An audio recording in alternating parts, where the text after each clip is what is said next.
একটা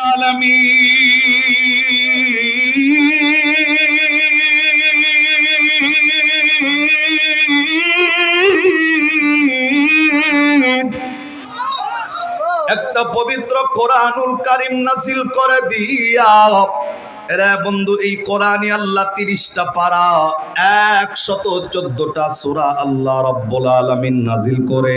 এই কোরআনের অন্যতম একটা সূরা, যেই সূরার নাম হইল সূরাতুজ জুমার। এটা কোরআনের 24 পারার 3 পৃষ্ঠার 9 নম্বর লাইনের 53 নম্বর আয়াত। আজ থেকে ১৫০০ বছর আগে আল্লাহ রাব্বুল আলামিন আপনার আমার জন্য নাজিল করে। এই কোনাবাড়ি এলাকার মানুষের জন্য নাজিল করে, তামাম বিশ্বের সকল মানুষের জন্য এই আয়াত নাজিল করে। আল্লাহ মানুষদেরকে ডাক দিয়া বললেন, কুল ইয়া ইবাদিয়াল্লাযীনা আসরাফু আলা আনফুসিহিম লা তাকনাতু মির রাহমাতিল্লাহ ইন্নাল্লাহা ইয়াগফিরুয যুনুবা জামিআ ইন্নাহু হুয়াল গফুরুর রহিম।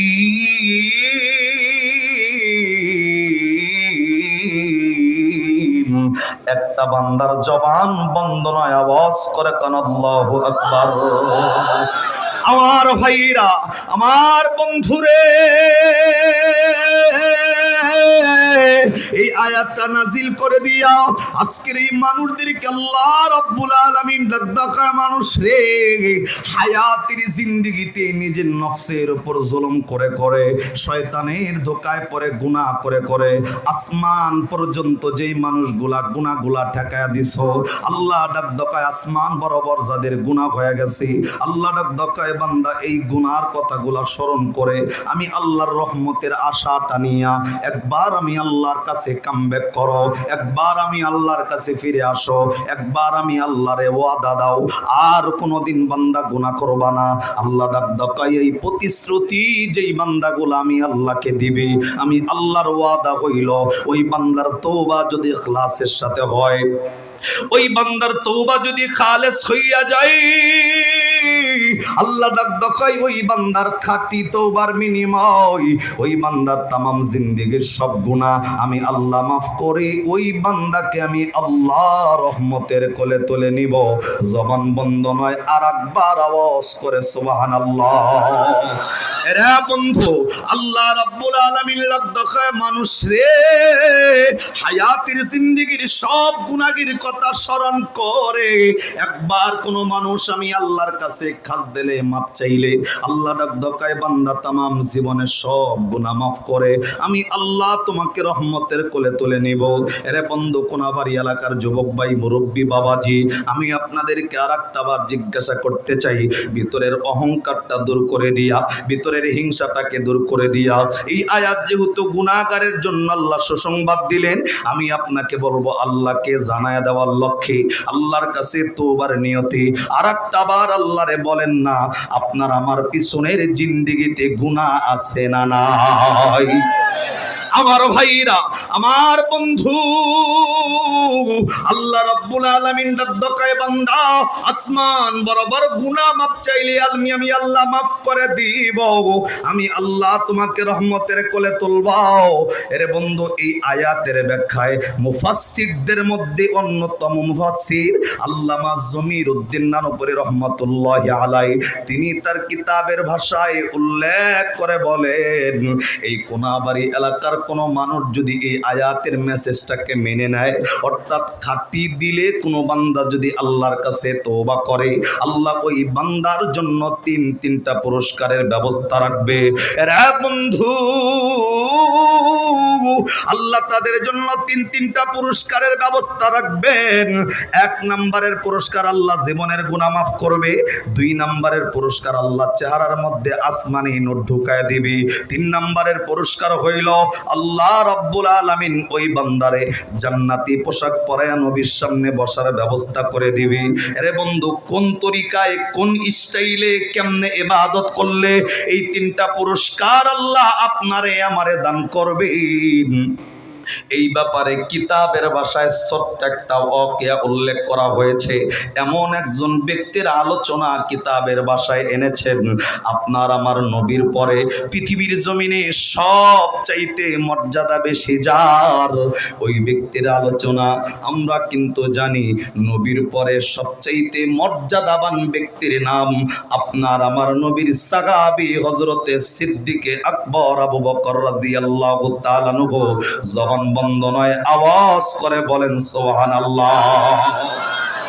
এই আয়াতের মেসেজটা মানলে তিনটা পুরস্কার যে আল্লাহ আপনারে দিব। এখন এই ব্যাপারে মুফাসসির নানুপুরী রহমাতুল্লাহি আলাইহি তিনি বলেন, আল্লামা জমিরউদ্দিন নানুপুরী রহমাতুল্লাহ আলাইহি বলেন, বান্দায় কেমনে আমল করলে তিনটা পুরস্কারে ধন্য হইব, এই ব্যাপারে এমন একজন ব্যক্তির আলোচনা কিতাবের মধ্যে আনছেন যার নাম হযরতে আবু বকর সিদ্দিক রাদিয়াল্লাহু তাআলা আনহু। আর একবার আওয়াজ করে সুবহানাল্লাহ বল না। আবু বকর তো ওই সাহাবী যেমন হযরত আয়েশা সিদ্দিকা রাদিয়াল্লাহু তাআলা আনহা আল্লাহর নবীর একদিন ডাক দেওয়া, কয় নবী গো, আপনার কাছে একটু জানতে বড় মন চায়। কি মন চায়? মানে জ্যোৎস্না রাত্রে বসে আছে স্বামী এবং স্ত্রী দুইজন একত্রিত বসে আছেন, আকাশের ভিতরে লক্ষ লক্ষ অগণিত তারকা বসছে। আল্লাহর নবীর কাছে আয়েশা সিদ্দিকা ডাক দেওয়া, কয় হুজুর একটা কথা জিজ্ঞাসা করতে চাই আপনাকে। ডাক দেওয়া, কয় কি কথা বলো।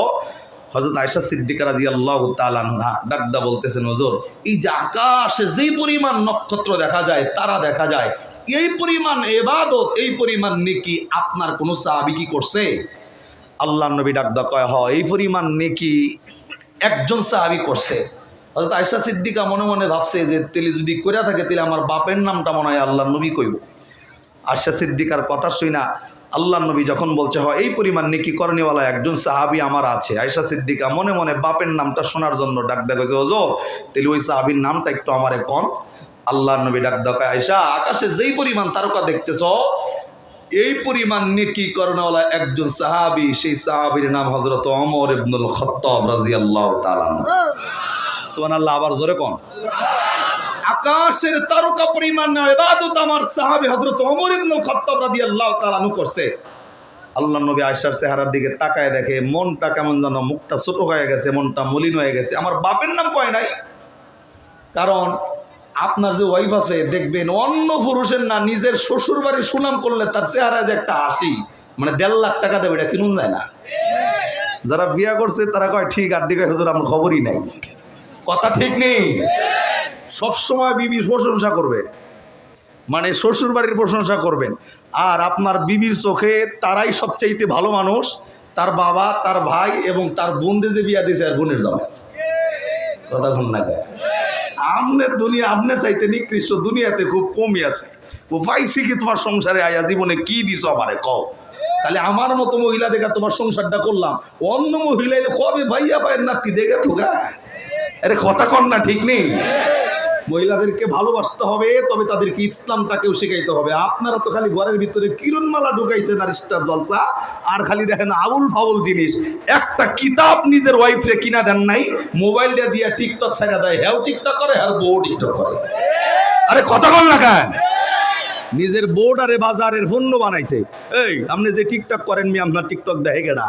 এই যে আপনার মতো আর অন্য পরিচিত দেয় আপনার ওয়াইফের, মানে কোন জায়গায় কি আছে, কোন জায়গায় কোন ফাট, সব দেখুন যায় মোবাইলের মাধ্যমে। আর আপনি মনে করতেছেন আমরা সেলিব্রিটি হয়েছি। তুই কি সেলিব্রিটি? ছাতা মাথা। আরে কথা বল না কেন? আমি ছোট্ট করে বলি, আপনার বিবিরে যেমনি বাইর করছেন, আপনি একটা ব্যাপার চিন্তা করেন, আপনার বিবি যেমনি বেফরদা, যেমনে অর্ধলঙ্গ, যেমনে টিকটকার, আপনার ওয়াইফরে মানুষের রাত্রি 1টা বাজে যখন মোবাইলে দেখে আর রাস্তাঘাটে যখন ওপেনে দেখে, তখন অন্তর দিয়ে আপনার বিবিরে নিয়ে যেই পরিকল্পনাগুলা করে, মাগার আপনি যদি জানতেন হাতের কাছে যা পাইতেন ওই পুরুষরে ফিডানির লিগে দৌড়াইতেন। কথা কন না কেন? বিবি আপনার, বউ আপনার, অথচ অন্য বোন সারা রাত্রি আপনার বিবিরে দেখে দেখে ওই বিছানা নষ্ট করে অন্য পুরুষ তার নিজের বিছানায়। লজ্জা পুরুষের জন্য। আরে কথা কন না কেন? আবার অনেক ডাক দেখায়, হুজুর তো বউটারে বরকা পরামো, এমন সুন্দরী বউ আল্লাহ আমারে দিছে, আমি তো দেখি এলাকার মানুষ যদি না দেখে কেমন লাগে, তো দেখি এলাকার মানুষের একটু দেখা দরকার। লজ্জা। আবার কিছু আমি এক মূর্খের একটা আসছে, আমার স্ট্যাটাস একটা সামনে আসছে, শ্বশুর মারা গেছে, হ্যার বউরে নিয়ে ছবি উঠছে, আমি এবং আমার ওয়াইফ, দেখতে কেমন লাগে জানাবেন, আজকে আমার শ্বশুরটা ইন্তেকাল করলো। নাউজুবিল্লাহ, কন্যা জোরে কন্যা, কত বড় মূর্খ হইলে বেটা এই কাম করতে আরে। আল্লাহ এই সমস্ত কাজ থেকে আমাদের হেফাজত করেন, চিল্লে আমিন কন্যা। হযরত আবু বকর রাদিয়াল্লাহু তাআলা আনহু, হযরত ফাতেমা রাদিয়াল্লাহু তাআলা, হযরত আয়েশা সিদ্দিকা রাদিয়াল্লাহু তাআলা আনহা ডাকদা বলতেছেন, মানে আমলের প্রতিযোগিতায় বাবা কতটুকু আমল করছে বেটার ভিতরে জানার আগ্রহ তৈরি হয়ে গেছে। মন খারাপ, বাবার আমলের কথা কম কইছে আল্লাহর নবী। ডাকদা কয়, হুজুর আকাশ পরিমাণে ইবাদত তেলে আমার বাপে করে নাই। আল্লাহর নবী যখন মুখটা মলিন দেখছে, আয়েশা সিদ্দিকারে ডাকদা কয়, আয়েশা কিসের সাথে কি মিলাও, তুমি কি জানো তোমার বাবা এই যে হযরত ওমরের নেকি বলো, আর যত সাহাবী নয়, শুধু পৃথিবীতে যত মানুষ আছে সমস্ত মানুষের নেকি এক পাল্লায়, আর আমার সাহাবী হযরত আবু বকর আমার সাথে যখন হিজরতে ছিল, এই হিজরতের এক রাত্রির নেকি যদি এক পাল্লায় দেওয়া হয়, পৃথিবীর সকলের নেকির চাইতে আমার সাহাবী আবু বকরের এক রাত্রির নেকি আল্লাহর কাছে বেশি হয়ে যাবে। চিন্তা করে দেখেন, পৃথিবীর জমিনে সবচেয়ে মর্যাদাবান ব্যক্তি আল্লাহর নবীর পরে, তার নাম হযরত আবু বকর সিদ্দিক রাদিয়াল্লাহু তাআলা আনহু। আপনি জানেন আবু বকর যখন রাস্তা দিয়ে হাঁটতো, ওই গাছের পাতার দিকে তাকায় তাকায় আল্লাহরে বলতেন, আল্লাহ আমার কি লিগা মানুষ বানায় দুনিয়াতে ছেড়া দিছ, আল্লাহ একটা গাছের পাতা বানায় দিতা আমারে, ছাগল বকরি আমারে খায়া ফেলতো, কিয়ামতের ময়দানে তোমার কাঠগড়ায় দাঁড়ায় তো আমার হিসাব দেওয়া লাগতো না। আল্লাহু আকবার কোন না। তাদের চিন্তা কই আর আপনার আমার চিন্তা কই? আপনি আছেন টিকটক নিয়ে। আল্লাহ হেফাজত করেন, আমিন কোন। জমিরউদ্দিন নানপুরি রহমাতুল্লাহ আলাইহি বলেন, এমন একজন ব্যক্তির আলোচনা কিতাবের বর্ণনায় এসেছেন, আল্লাহ নবী যখন ওয়াফাত হয়ে গেছে, আল্লাহ নবী যখন দুনিয়ার থেকে ইন্তেকাল করছেন, খেলাফতের দায়িত্ব যখন হযরত আবু বকর সিদ্দিক রাদিয়াল্লাহু তাআলা আনহুর হাতে, হযরত আবু বকর একদিন ফজরের নামাজের পর হাঁটি হাঁটি পা পা করে নিজের এলাকা ছেড়ে অন্য একটা এলাকায় অবস্থান করতেছেন। যেমন আপনাদের এই এলাকার অবশ্যই নির্ধারিত একটা নাম আছে। আবু বকর সিদ্দিক হাঁটতে হাঁটতে যে এলাকায় চলে গেছে, আবু বকর যেই এলাকায় চলে গেছে, কিতাবের ভাষায় এসেছেন সেই এলাকার নাম হচ্ছে কুফানগর। জোরে কোন নগর?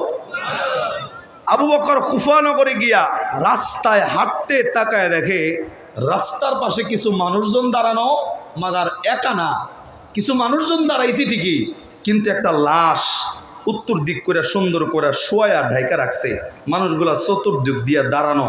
আবু বকর সিদ্দিক আস্তে করে যায় ওই মানুষগুলার কাছে যায়, ডাক কয়, ভাই এই জায়গায় কি হয়েছে, কি ঘটনা? ডাক কয়, হুজুর এই জায়গায় একজন মানুষ মৃত্যুবরণ করে পড়ে আছে, মৃত্যুবরণ করছে, তো মৃত্যুবরণ করছে, তার জানাজা দাও না।